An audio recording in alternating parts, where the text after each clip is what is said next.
Spain के बारे में हमने पढ़ा कि कैसे उसने जो है अमेरिकी महाद्वीप पर कब्जा किया, वहाँ के क्षेत्रों को हथिया लिया था। आज हम उनकी और जो अन्य विजय थी, वीडियो संख्या 6 लेसन 5 में आज हम पढ़ने वाले हैं। पिजारो और कोर्टेस के हमने काम पढ़े थे, पिजारो और कोर्टेस ने क्या क्या किया था।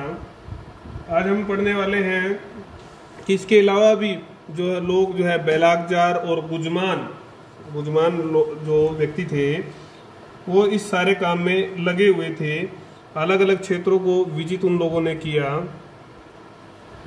उन क्षेत्रों में चिली, पेरू, क्विटो, आपके न्यू ग्रेनेडा, ये सब क्षेत्र उन्होंने 1550 तक हथियार लिए थे, कब्जा कर लिया था इन क्षेत्रों के ऊपर, और सबको उपनिवेश अपना इन्होंने बनाया।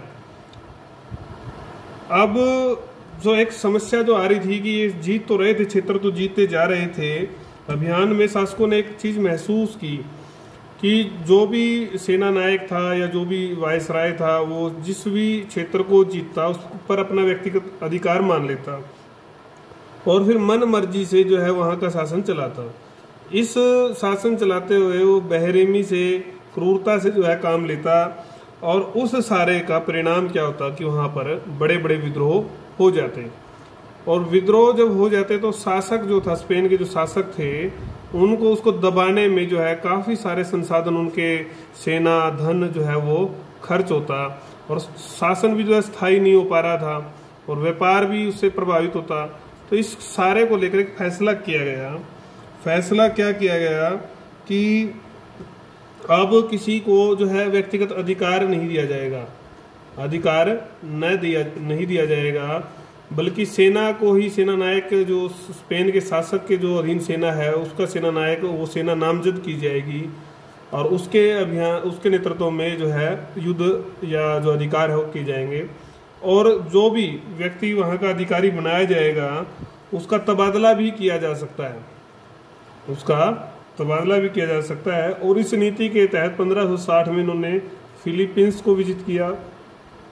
16वीं शताब्दी के अंत तक तो इन्होंने पेरू, क्यूबा, मैक्सिको, और हम बात करें तो उसके बाद इन्होंने स्पेनियोला, पोर्टारिको और ट्रिनिडाड तो आपने सुना होगा, इनको भी जो है जीत लिया था।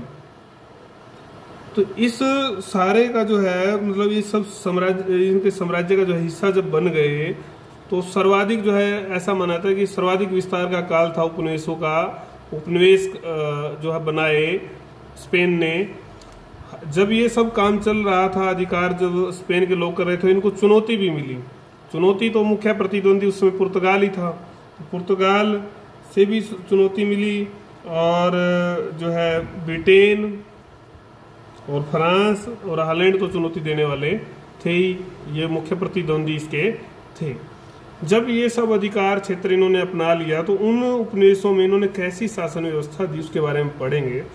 ठीक है कि कोलंबस ने जो है अनायास ही जो है ये सब खोजा, द्वीप खोज लिया, एक समाज जो द्वीप खोजा गया, लेकिन ऐसा नहीं था कि बाद में जो काम वहाँ पर हुआ वो ऐसे ही चला। वो एक सोची समझी नीति का परिणाम था कि कैसे शासन व्यवस्था वहाँ पर चलानी है, कैसे इनके संसाधनों का, संसाधन में क्या थे, सोना, चांदी, मसाले, ठीक है, बहुमूल्य जो वस्तुएं थी, उन सब का दोहन शोषण कैसे करना है, ये सब इनका एक योजना थी। तो इसके लिए इन्होंने काफ़ी कार्य किया, और ये कार्य करते हुए, अपने संसाधनों का दोहन करते हुए, अपने लाभ जो है कमाते हुए, इन्होंने जो स्थानीय शासन था शुरुआती दौर में खासकर जो है स्थानीय शासन में हस्तक्षेप नहीं किया। कुछ जो परिवर्तन जो जरूरी थे शासन चलाने के लिए, अनुकूल जो परिवर्तन थे, अपने अनुकूल, अपने सिस्टम के अनुकूल जो परिवर्तन थे वो इन्होंने जरूर किए, लेकिन वो पुरानी जो व्यवस्था थी उससे मिलता जुलता ही था, बिल्कुल ऐसा नहीं था कोई नई चीज हो। धीरे धीरे शासन क्षेत्र बढ़ता गया, तो फिर प्रश्न उठा कि शासन कैसा हो। जब ये प्रश्न स्पेन के शासक के सामने आया तो उन्होंने एक काउंसिल ऑफ इंडीज बना दी, जो 1524 में बनाई गई थी और 1834 तक काम करती रही। इसका काम क्या था कि परामर्श करेगी ये उस राज्यों से, उन लोगों से, वहाँ के जो गवर्नर थे उन लोगों से परामर्श कर जो है कानून जो है बनाएगी। परामर्श से कानून अब बनने शुरू हो गए थे। संस्था का परामर्श जो है चलता था। स्पेनी जो शासक थे वो बारीकी से बारीकी जो चीज़ थी वो वहाँ पर देखते थे कि भी क्या बदलाव लाएं कि उस शासन के लिए ज़रूरी है। तो जो आदेश इस बदलाव के लिए जारी किए जाते थे उसको रुक्का बोलते थे। रुक्का जो है पारित करते थे, रुक्का जारी करते थे। और अगर हम बात करें कि मतलब 1700 तक जो है 11,000 रुक्के जो है या ऑर्डर जो है पारित किए गए। तो इतना बदलाव शासन में किया, लेकिन वो छोटी छोटी चीज़ों को लेकर ही होता था। तो ये था व्यवस्था देने का एक तरीका। तो इसमें 2 तरीके मुख्यतः रहे नियंत्रण के लिए प्रशासन पर, उनके बारे में हम और विचार जो है करेंगे। तो पहला जो तरीका था वो था रेजिडेंसिया। रेजिडेंसिया क्या होता थी? स्पेन की जो मंत्री परिषद थी वो एक जज की जो है नियुक्ति करती थी। उस जज का क्या काम था कि जितने भी अधिकारी प्रशासन ने जो है तय कर रखे, उनका जो कार्य है वो कार्य ठीक कर रहे हैं, गलत कर रहे हैं, उसका मूल्यांकन करना था। एक काम तो ये था रेजिडेंसिया। दूसरी संस्था जो थी वो थी विजिंटा, council of Windies. Council of Windies जो अभी हमने पढ़ा 1524 में इसकी स्थापना हुई। ये क्या करती थी? विशेष अधिकारी नियुक्त करती थी। वो विशेष अधिकारी, उसको काफ़ी अधिकार होते थे, पूर्ण अधिकार संपन्न था जैसे हमारे। तो वो किसी भी समय प्रत्यक्ष या गुप्त रूप से जो भी कार्य चल रहे थे, जो भी काम हो रहा था, उसकी जांच जो है वो कर सकता था। ये 2 तरीके जो है अपनाने से तंत्र धीरे धीरे विकसित होता गया प्रशासन का। और शासक इसमें सबसे ऊपर था और उसके बाद फिर काउंसिल ऑफ इंडीज, ये फिर सेकंड नंबर पे जो है शासन को संभालती थी। शासक जो था इस काउंसिल की सलाह से जो प्रदेश थे, जो और छोटे जो राज्य थे, उनके जो है गवर्नर नियुक्त करता। और इन गवर्नर का जो कार्यकाल था वो 5 से 10 वर्ष होता। ये आगे और इस गवर्नर के लिए एक सलाहकार परिषद होती थी। उस परिषद को ओडियंसिया कहा जाता था। इसके सभी सदस्य स्पेनिश होते थे, स्पेनी लोग होते थे। और जिसमें स्थानीय सरदारों को, प्रेसिडेंसिया भी थी, इसके नीचे जो है फिर प्रेसिडेंसिया थी। इनमें स्थानीय सरदारों को भी महत्व जो है दिया जाता था, शासन में भागीदारी दी जाती थी ताकि लोग भी जो है काम आ सके। स्वार्थ के कारण से इनको भागीदारी दी जाती थी क्योंकि इनको इन भौगोलिक क्षेत्रों की जानकारी भी थी।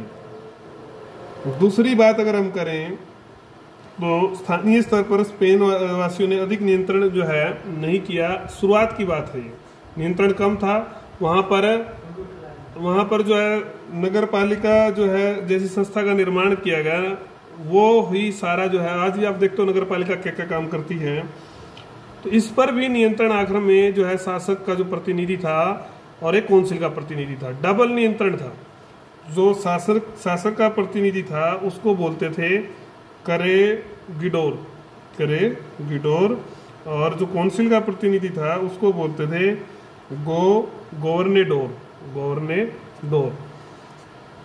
और मेयर जो है वो आपका एलकेल्डी कहलाता था। तो इन लोगों ने कोई विशेष जब तक इंटरफियर नहीं किया जब तक कि इनको ये नहीं लगा कि हमारा जो व्यापार है, हमारा जो लाभ है, उसको नुकसान पहुंच रहा है। तो ये ऐसा करके जो है स्थानीय शासन चलता था।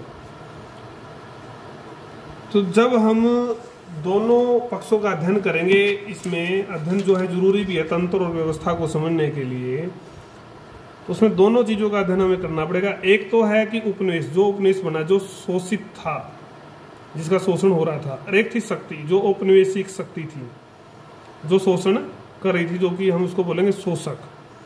तो इनका स्पष्ट अध्ययन जो है करने के लिए जो है जरूरी है, इन दोनों को समझना जरूरी है। दोनों की परिस्थितियाँ, दोनों का व्यवस्था, दोनों की समस्याएं, ये दोनों चीज़ें समझनी जरूरी हैं। तो उपनिवेशों को जो है स्पेनियों ने जो है मतलब चाहा कि भी, लेकिन हालांकि वो सुरक्षित और उनकी ज़रूरत, उनका लाभ, उसके कारण से ही चाह रहे थे कि प्रगति भी ये करें, प्रगतिशील भी हों। तो इसके लिए उन्होंने कई काम किए, हालांकि वो काम उनके खुद के स्वार्थ के लिए थे, लाभ के लिए ही थे। ईसाई धर्म का प्रचार भी किया। अगर कोई स्वीकार नहीं करता था तो उसको एन कोमिंडा बोला जाता था, बंधुआ मजदूर बनाया जाएगा उसको। अगर कोई, देखो ऐसे ऐसे गलत तरीके इन लोगों ने अपनाए थे मानवता के, जो कि बिल्कुल खिलाफ थे, अत्याचार था। ये सब ऊपरी तौर पर था कि हस्तक्षेप नहीं है, हस्तक्षेप था। धीरे धीरे जो है पूरी तरह से इनके ऊपर कब्जा करने के लिए इन्होंने ऐसी नीतियाँ अपनाई जिन्होंने यहाँ के आदर्शों को, मूल्यों को, नीतियों को, संस्कृति को पूरा ध्वस्त करके रख दिया। ऐसा जो है काम स्पेन ने किया, जो कि आज सभ्य कहलाते हैं। तो उस समय ऐसी नीतियाँ, ऐसी प्रक्रिया इन लोगों ने अपनाई कि अमेरिकी जो महाद्वीप है, वहाँ का जो समाज है, उसको काफ़ी अत्याचार, काफ़ी जो तकलीफें हैं वो सहनी पड़ी। ये तो एक चीज़ थी। दूसरी क्या थी, उनकी जो संस्कृति धरोहर जो थी, जो लंबे समय से चली आ रही थी, उसको काफ़ी धक्का लगा, वो नष्ट हुई, उसका पतन हुआ।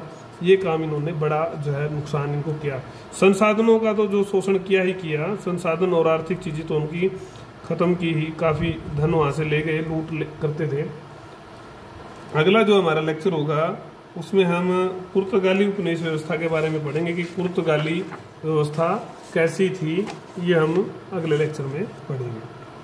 हम स्पेन की व्यवस्था पढ़ चुके हैं, हम पुर्तगालियों ने कैसे कैसे कब्जा किया, कैसे कैसे क्षेत्रों पर अधिकार किया, वो अगले लेक्चर में आपको समझाने का कोशिश करेंगे।